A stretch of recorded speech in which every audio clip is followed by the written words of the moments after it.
Olá, pessoal. Estamos voltando no terceiro módulo com o tema Prevenção do uso prejudicial de drogas no curso. Atenção às pessoas com sofrimento decorrente do uso de álcool e outras drogas, ampliando as estratégias do cuidado. Então, depois que nós vimos alguns conteúdos sobre o que são drogas e a questão do tratamento, nós vamos falar um pouco hoje sobre prevenção. Como é que nós podemos fazer a prevenção na nossa comunidade? Vamos ver um pouco, estudar um pouco, ler um pouco e apresentar também aqui com vocês para poder a gente começar depois a fazer algumas discussões. Prevenir. Então, vamos começar do que seja prevenir. Prevenir é chegar antes, é antecipar-se, compartilhar, refletir, comprometer-se, envolver-se, evitar que ocorra algo que não queremos que aconteça. Prevenir é considerar uma série de fatores para favorecer que a pessoa tenha condições de fazer escolhas. Então, se nós temos possibilidade, nós temos um grupo de pessoas que nós trabalhamos, nós temos uma sociedade, nós temos um Estado, um país, e se a gente tiver possibilidade de fazer um estudo de como é que essas culturas, como é que essas sociedades funcionam, andam, e que nós possamos fazer uma proposta de prevenção, tudo vai poder caminhar melhor do que sem a proposta de prevenção. Nós estamos agora passando por um processo de pandemia em que as pessoas têm uma certa dificuldade de atender ao que é posto, que é colocado, evitar aglomerações. Isso é cultura de prevenção, né, gente? Evitar aglomerações, evitar higienizar as mãos, são coisas pequenas que fazem parte de uma cultura de prevenção. Então, que se as pessoas tiverem educação para isso, as pandemias e os fenômenos que surgem, tipo uso de drogas ou outros mais, eles serão amenizados, porque nós temos proposta para amenizar essa situação. Vamos agora à prevenção ao uso prejudicial de drogas. É uma concepção relacionada à saúde, fortalecimento de vínculos de cidadania e de garantia de direitos. Diferente do que muitas pessoas falam do que seja prevenção ao uso de drogas. Muitas pessoas acham que apenas uma palestra é prevenção. Uma palestra na escola, uma palestra na unidade de saúde, uma palestra no clube. Gente, isso faz parte, sim, de um processo de prevenção. Ela, por si só, não é prevenção, mas ela faz parte. Se ela estiver dentro de um contexto, de uma estrutura a ser organizada, a se falar em prevenção, a se pensar em prevenção, ótimo. Se não estiver, vai ficar solta, isolada, é um instrumento isolado, não faz parte de uma proposta. Então, é importante que a gente pare um pouco para analisar o que é que nós estamos fazendo em relação a se falar quando estamos falando prevenção. Por esse conceito, que é uma concepção relacionada à saúde, fortalecimento de vínculos, cidadania e garantia de direitos, ela é muito ampla. Ela não é apenas informação. Então, informação faz parte, sim, da, da, da prevenção ao uso de drogas, ao uso abusivo. Mas ela, principalmente, ela é um contexto. Tem que estar no contexto, né? Trazemos esse contexto de Silveira e Nil. A prevenção é propiciar experiências que vão dar subsídios para que o indivíduo seja capaz de se cuidar e de organizar a sua própria existência. Então, é importante que a gente saiba que é preciso ter realmente uma proposta de prevenção e pensar nisso, como fazer em nosso trabalho, nosso dia a dia, nós enquanto profissionais da saúde, porque existem os profissionais da educação, que tem que estar junto conosco, profissionais de outras áreas, de assistência, e por aí vai. Não pensar em isolamento, em ações isoladas, mas em ações contextualizadas. Conforme a necessidade da sociedade, o conceito de prevenção se ampliou a ponto de poder se colocar dentro do conceito de promoção de saúde. Então, o conceito de prevenção, ele sozinho, hoje, ele não se basta. Ele, dentro do processo de promoção de saúde, é pensar amplo, é pensar maior, é pensar com vários fatores, vários atores, com vários fatores, com várias possibilidades que essa comunidade me traz, e o que é que eu quero fazer. Então, vamos pensar dessa forma, é muito amplo. Então, a promoção de saúde, ela é muito mais ampla do que somente a prevenção de alguma doença ou de alguma de alguma possibilidade de cura. Por exemplo, a promoção de saúde está trabalhando, estou trazendo também o exemplo da Covid, porque é uma coisa muito atual. E a dificuldade que nós temos de se fazer prevenção, de se ficar em casa, de se evitar aglomeração. Isso é por quê? Porque nós não temos uma cultura de prevenção. Né? Nós não temos uma cultura de prevenção. E a promoção da saúde, como ela é mais ampla, ela vai trabalhar também outras questões, ela vai possibilitar que essa prevenção ela funcione de forma melhor.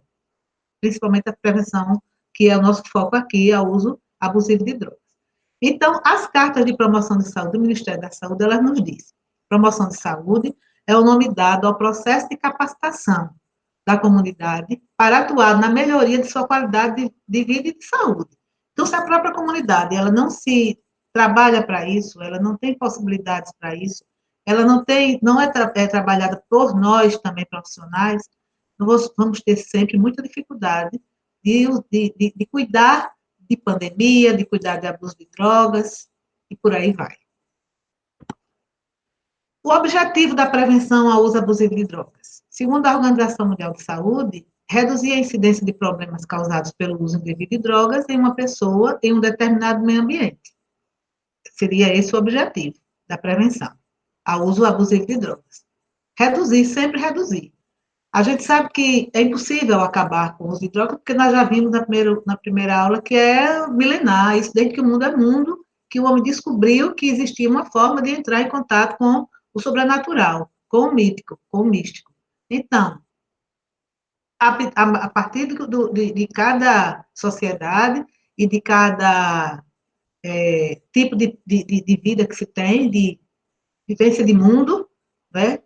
Nós temos o uso, sim, de algumas substâncias. Então, como a gente sabe que não vai acabar, mas nós podemos reduzir a incidência e problemas que isso nos traz. Não é somente a incidência do uso do álcool, do uso da substância, outras drogas, mas principalmente essa incidência de problemas que esse uso nos traz. Então, a Organização Mundial de Saúde ela é muito clara a respeito disso. E a prevenção de drogas deve ser baseada em promoção da saúde, como nós já vimos. Educação em saúde e redução de danos, articuladas em políticas públicas e nas redes de cuidado, proteção e atenção à saúde. Então, todas as redes de saúde, todas as redes de atenção à saúde, as redes de cuidado, as políticas públicas existentes no nosso território, a educação em saúde, a promoção de saúde, tudo isso dá um fortalecimento para que a prevenção de drogas ela aconteça. E aconteça de verdade. Né? Como a gente falou, não é apenas uma ida, uma conversa, não. Ela faz parte de um processo. E esse processo está escrito como? Está escrito aonde? Está elaborado por quem? Quem são os profissionais que estão trabalhando em cima disso? Só saúde sozinha? Só educação sozinha? Assistência sozinha? Ou são os profissionais do território? É importante que nós pensamos nessa amplitude, nesse âmbito. A prevenção ela é direcionada para mecanismos que envolvem controle de fatores de risco. Então, todos nós sabemos que nossos territórios têm fatores de risco. O fortalecimento dos fatores protetores. Então, paralelo aos fatores de risco, nós devemos desenvolver os fatores protetores. A redução de vulnerabilidades, quando nós estamos trabalhando os fatores protetores, nós estamos reduzindo as vulnerabilidades. O favorecimento de resiliência, que a pessoa que em frente ao uso de alguma substância, ela tenha fortalecimento para ela ser resiliente ou não, né? Então, isso aí vai ser trabalhado em cada pessoa, que cada pessoa tem a sua individualidade. E a construção de laços. Que laços são esses? Laços de políticas públicas, laços familiares, laços na escola, laços na cultura, e aí essa sociedade é quem vai dizer. Então, em uma sociedade, determinantes socioculturais ampliam e tornam mais complexa a abordagem desse fenômeno. Então, a cultura, os determinantes socioculturais, a sociedade, ela é quem vai nos dizer, ela é quem vai nos mostrar até que ponto nós estamos indo, correndo no caminho correto e certo.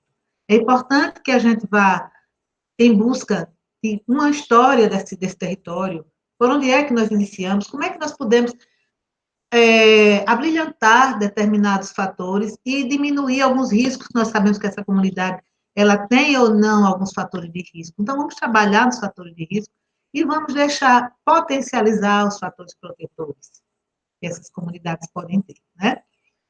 É importante evitar concepções de senso comum arraigadas em valores morais, excludentes e estigmatizantes. Então, gente,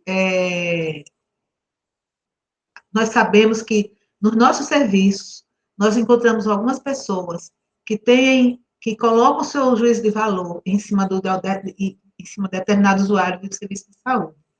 E ele recebe já com esse juízo de valor, e ele já recebe estigmatizando.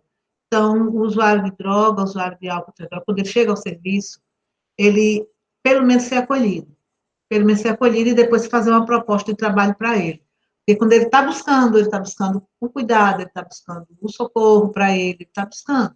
Ou a família que o leva, e se ele aceita, então é importante que a gente deixe de lado a nossa compreensão do senso comum, porque muitas vezes são nossos valores que estão ali, morais, e que são muitas vezes estigmatizantes, né? Excludentes, e é importante que a gente não passe isso, que a gente comece a se trabalhar um pouquinho também. Não é fácil, mas é importante que a gente faça isso também. Também na dimensão biológica, na cadeia genética, nas relações interpessoais, nas interações familiares, nas oportunidades de contato ou convivência com a droga, nas sensações provocadas pelo efeito obtido com o uso da droga e na cultura que cada um vive. Então, é importante que nós tenhamos esses fatores de risco e de proteção muito presentes. Então, uma hora na dimensão biológica ele é proteção, uma hora ele é risco, porque nós nascemos com nossos conteúdos, com nossa formatação biológica, e nós herdamos na cadeia genética. Então, isso é um fator de risco, hora, e hora também é um fator protetor. Nas relações interpessoais, que relações são essas? São relações sadias ou não? Nas interações familiares, que tipo de família nós temos? Não é por ser uma família que muitas vezes ela vai nos trazer possibilidades de vida em conjunto, em comum. Não, muitas vezes nós temos famílias sadias, famílias adoecidas. Nas oportunidades de contato ou convivência com a droga. Então, que tipo de droga nós vamos usar? Vocês já viram isso em aulas passadas. Que tipo de droga foi usada? Foi só uso recreacional? Ou se eu tenho alguns contextos emocionais que podem me favorecer o uso ou abuso de drogas? Eu tenho, outras pessoas não têm. Então, assim, é importante ver que oportunidade de contato. Foram contatos que você pode deixar de lado o uso, ou foram contatos que vão exacerbar e me trazer a usar muito mais de forma doentia? Então, é importante que se veja isso também. Nas sensações provocadas pelo efeito obtido com o uso da droga, são sensações prazerosas ou não. Muitas vezes não são prazerosas e as pessoas tendem a não usar por conta disso. Ou prazerosa é prazerosa de mais ou de menos, né? Então, tudo isso tem que ser medido e pesado para essa análise. E na cultura que cada um vive. Que cultura é essa? Eu vivo numa cultura indígena, o estado de Alagoas tem várias aldeias, né? Indígenas. Então, eu vivo numa cultura indígena, tenho o uso da droga e o uso do tabaco como para os meus rituais, e muitas vezes os indígenas, quando eles não estão no ritual, que eles fazem uso fora, eles tendem a se tornar, muitas vezes, usuários mais pesados ou dependentes. Por quê? Porque ele não está sendo protegido pela sua cultura e pelas pessoas que o protegem, que estão junto dele. Então, assim, seus laços afetivos. Então, assim, são várias situações que nós temos que estar sempre voltados para observar isso aí, né? Principalmente a cultura, como nós já vimos anteriormente, que é um fator muito determinante. Vamos analisar um pouco os fatores individuais. Que horas eles são de proteção, horas eles são de risco. Habilidades sociais. As habilidades sociais são de proteção. As habilidades para resolver problemas são de proteção.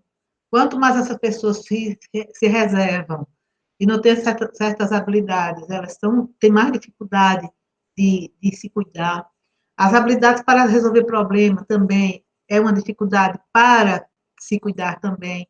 Vínculos positivos com pessoas, instituições e valores é um fator também de proteção, porque são vínculos, sempre que nós temos vínculos mais positivos com algumas pessoas, com algumas instituições, com valores, por exemplo, vínculos com a igreja, vínculos com o clube esportivo, vínculos com escola, vínculo com pessoas, com grupos que existem. Então, os adolescentes, principalmente, que fazem vínculo com alguns grupos de música, de cultura também, eles se protegem mais. Então, esses vínculos positivos são muito bons.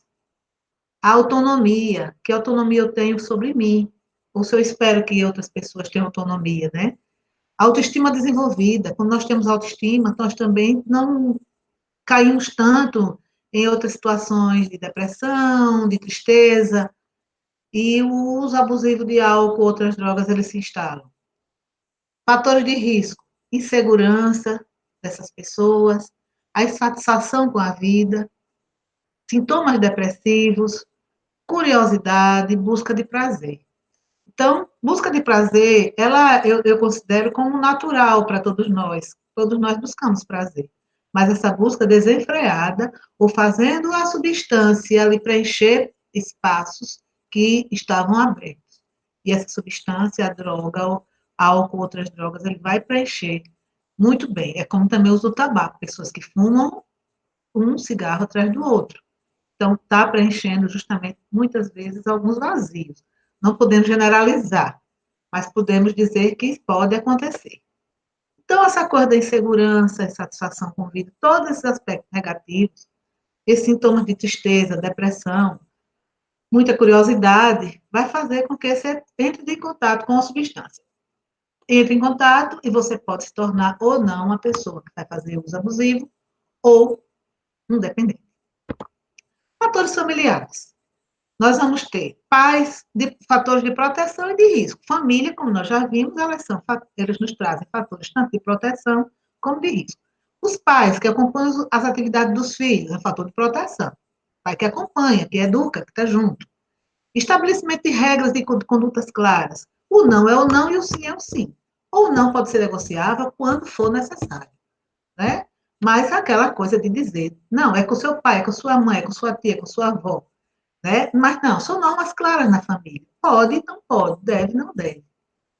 Isso dá um direcionamento à criança ou ao adolescente, ele precisa disso, ele precisa de normas.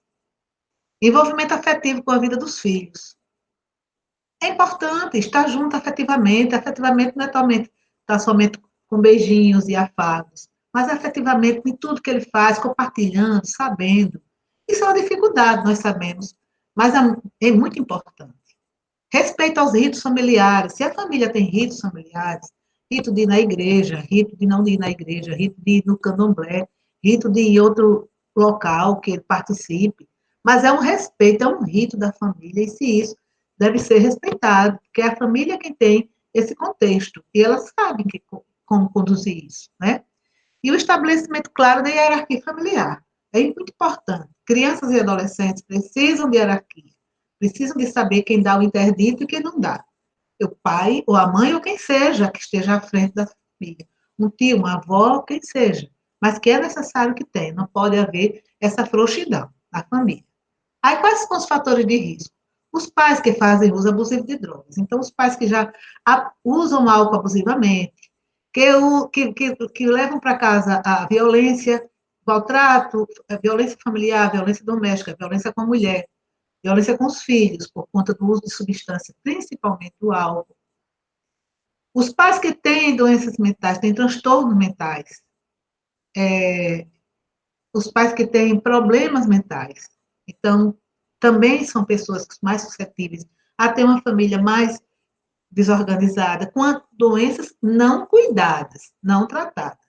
Porque por ter somente o transtorno, não. O transtorno, ele vai sendo cuidado. Mas se ele não estiver sendo cuidado, faz uso também de substância, isso aí é uma família mais desorganizada, com mais dificuldade de se cuidar. São excessivamente pais que são excessivamente autoritários e muito exigentes. Também, que não existe uma relação de conversa, de reflexão na família. Também é complicado, também, para o aumento do uso e abuso. E famílias que não têm o hábito de reflexão. Famílias que entram, saem, mas não tem um momento de parar, de conversar, de um café em conjunto, de um lanche, de uma discussão, de um nada. Então, é muito mais difícil. Essas são famílias que nos trazem fatores de risco, sim. E isso independe de ter o índice de social mais abastado ou menos abastado. Independe, são famílias que estão com mais condição financeira ou com menos condição financeira. Uma situação social de menos probabilidade de sobrevivência ou com mais. Isso não nos traz, isso não difere. Fatores sociais. Social, também nós vamos ter fatores de proteção e de risco. Nos fatores sociais, nós temos desrespeito às leis sociais,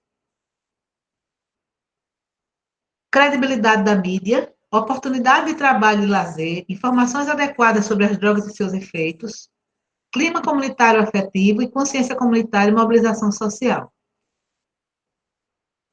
Respeito às leis sociais. Isso, se não existir, é frouxidão da sociedade. Então, essa sociedade não tem fator de proteção. Então, as leis precisam ser cumpridas e ter formas de se fazer essas leis serem cumpridas. Tanto a partir da fiscalização como a partir da educação. Para as famílias e para as pessoas individualmente. Credibilidade da mídia, muitas vezes, gente, a mídia nos traz, a TV nos traz programas que são muito sensacionalistas. Então, às vezes, não nos traz um fundo de verdade, não.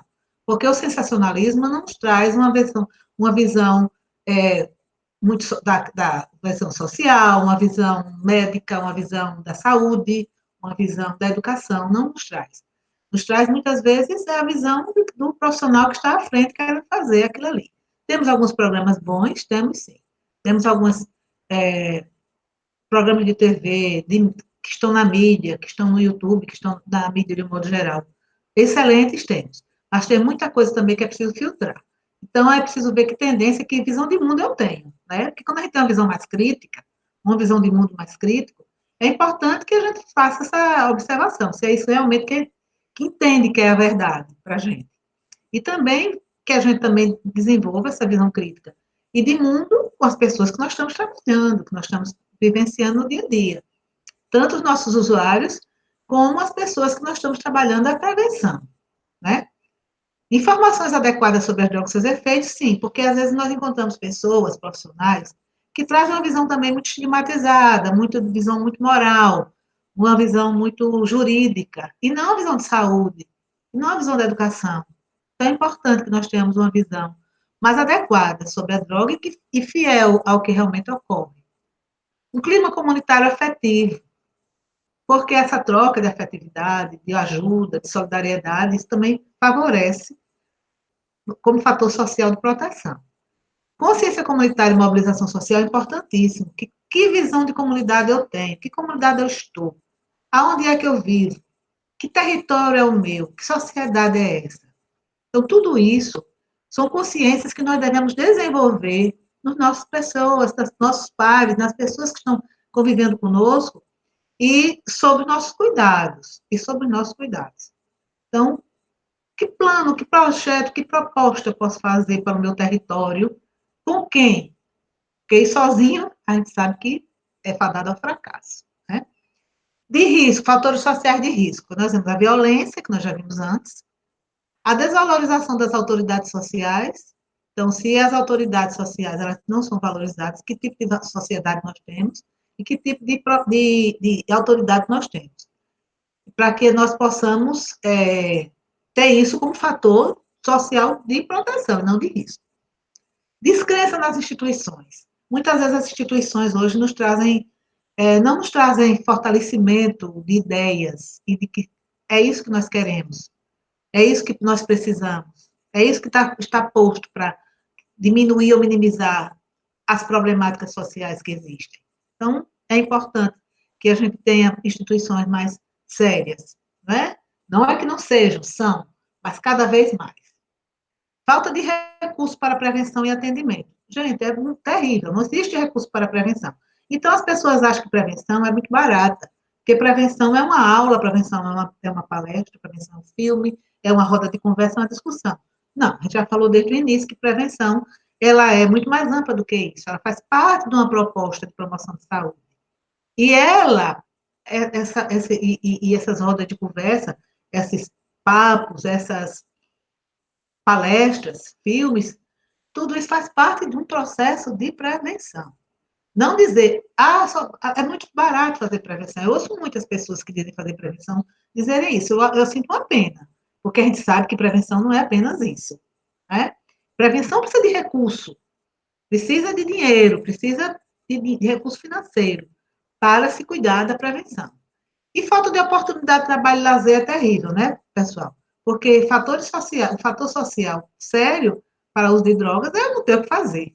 Então, nós passamos, assim, em algumas comunidades inteiras, manhã, tarde, noite, aquele grupo de jovens na rua, sem atividade de lazer, sem trabalho, sem escola funcionando. Na pandemia é uma situação complicada, mas antes da pandemia já existia isso. Essas pessoas na rua, sem ter o que fazer. Uma porção de adolescentes, uma porção de usuários nossos.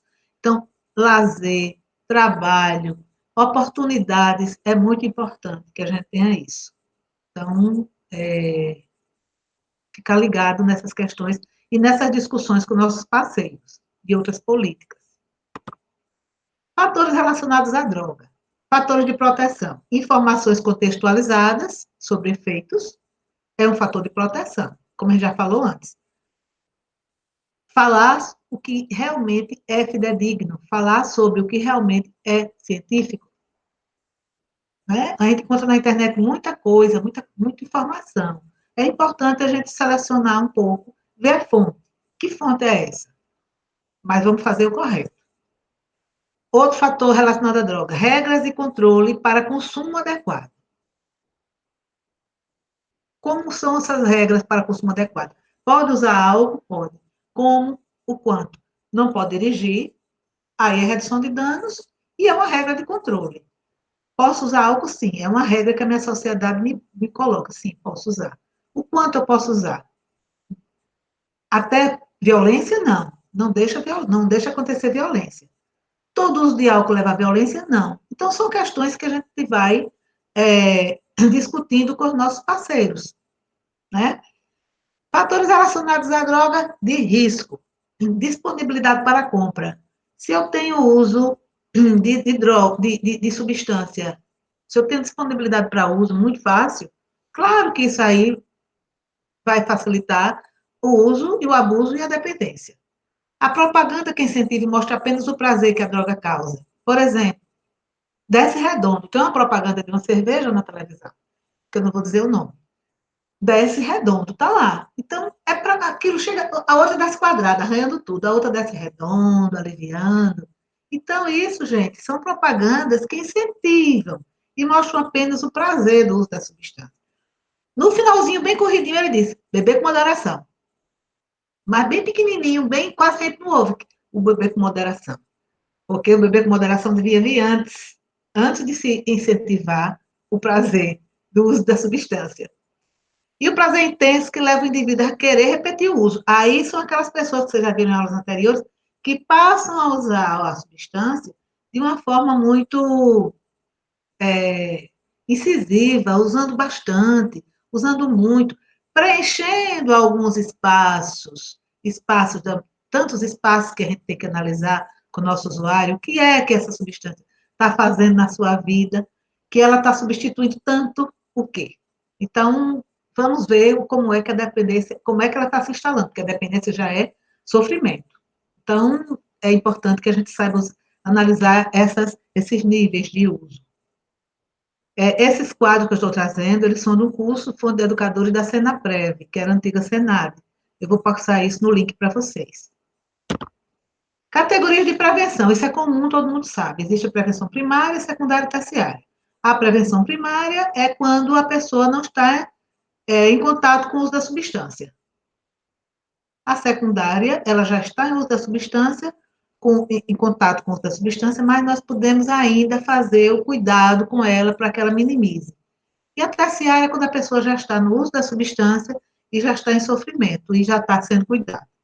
Então, são esses 3 níveis de categoria de prevenção. Os níveis de prevenção, elas podem ser universal, seletiva e indicada. Nós vamos falar rapidinho sobre o que é cada uma, para poder a gente ver o tipo de prevenção nós vamos realizar.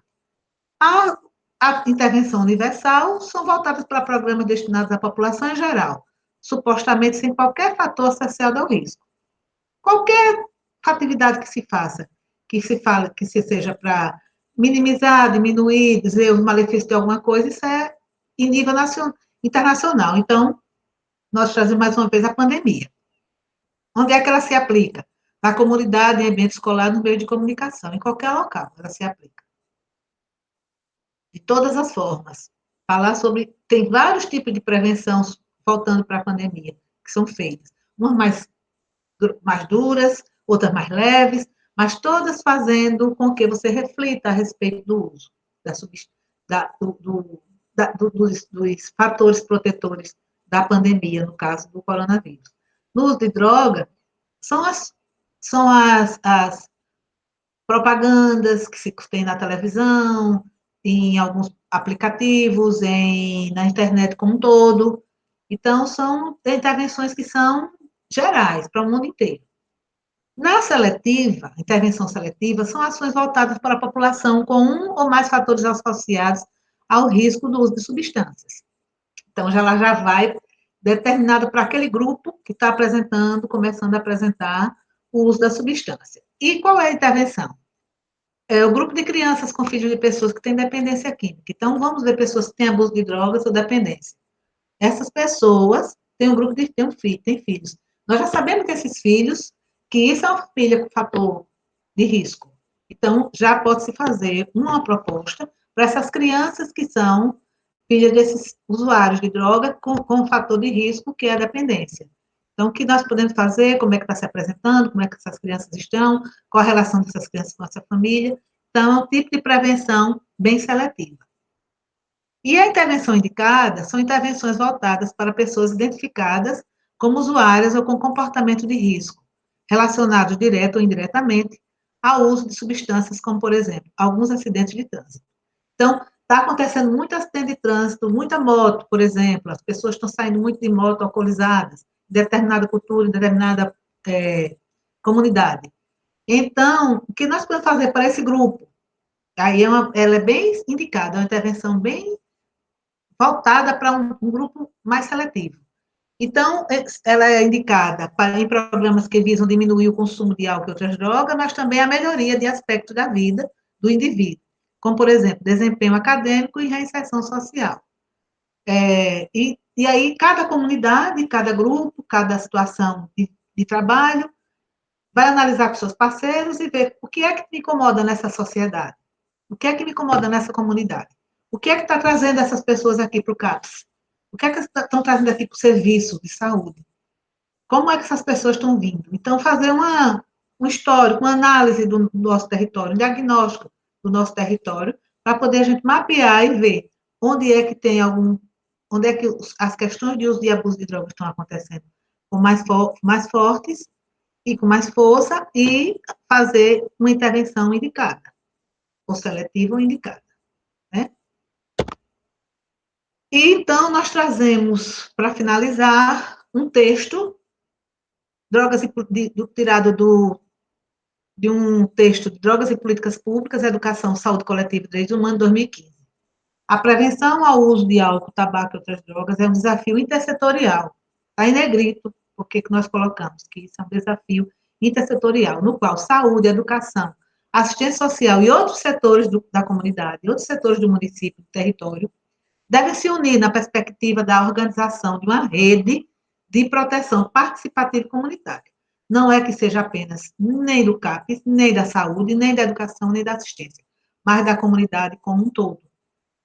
Da comunidade como reflexão dessa comunidade. Se a comunidade participa, ela se sente parte, e ela sendo parte, ela ajuda, ela está junto, ela desenvolve com, ela grita com, em que os que operam essa rede possam praticar o diálogo e a tomada de decisão conjunta sobre o que prevenir, onde prevenir e quando prevenir, e quais são os melhores caminhos para construirmos uma sociedade mais igualitária. Então, assim, é muita coisa, mas nós, no nosso trabalho, nós já temos isso mapeado, já temos isso com algumas indicações. Cada tipo de prevenção é de uma comunidade. Não adianta a gente querer repetir o que Maceió faz em um município do estado de Alagoas. Não adianta a gente querer o que São Paulo, Rio de Janeiro faz, porque são sociedades diferentes. A gente toma como exemplo o modelo internacional, porque são modelos que são trabalhados e experimentados. Tomamos como exemplo os modelos nacionais, os escritos dos nossos profissionais que fazem livros maravilhosos, escritos maravilhosos, em cima de ciência, em cima de experimentações, de fidedignidade. Então, é importante que nós também, que estamos no nosso estado de Alagoas, e nossos municípios também, cada município com sua história, cada município com suas particularidades, com suas especificidades, com sua cultura. E aí, o que é que eu vou prevenir desse município? Esse município tem uso pesado de crack ou não? Tem uso pesado de quê? Os grandes problemas que eu estou chegando são de álcool, então é álcool que a gente precisa trabalhar mais. Pelo menos o álcool inicialmente. Onde prevenir? Dentro dessa comunidade. Ali tem uma comunidade que faz uso abusivo. Então, vamos ver se a gente faz uma proposta para lá. E quando prevenir? Sempre. Sempre prevenir. E os melhores caminhos são os nossos caminhos. São os caminhos que nós buscamos, que nós elegemos, que nós observamos e que nós vivenciamos. Então, assim, não tem nada de extra, é apenas a gente seguir as observações que as pessoas que trabalham com prevenção, os nossos autores, os nossos estudiosos nos mostram e que nós temos experiência que realmente é por aí, né? Não é apenas uma palestra, mas é um conjunto de atividades na comunidade. Esporte, cultura, lazer, habitação, alimentação. Então, vamos buscar fazer com que essa comunidade seja mais harmoniosa e melhore nosso trabalho. Então, nós agradecemos mais uma vez pela sua participação. Vamos colocar todos esses conteúdos, vamos discutir nos nossos fóruns, nos chats, e é mais um conteúdo para que a gente possa realizar atividades no nosso município da melhor forma possível, com base em tudo isso que nós estamos conversando e discutindo. Um prazer, muito obrigada estar com todos e todas.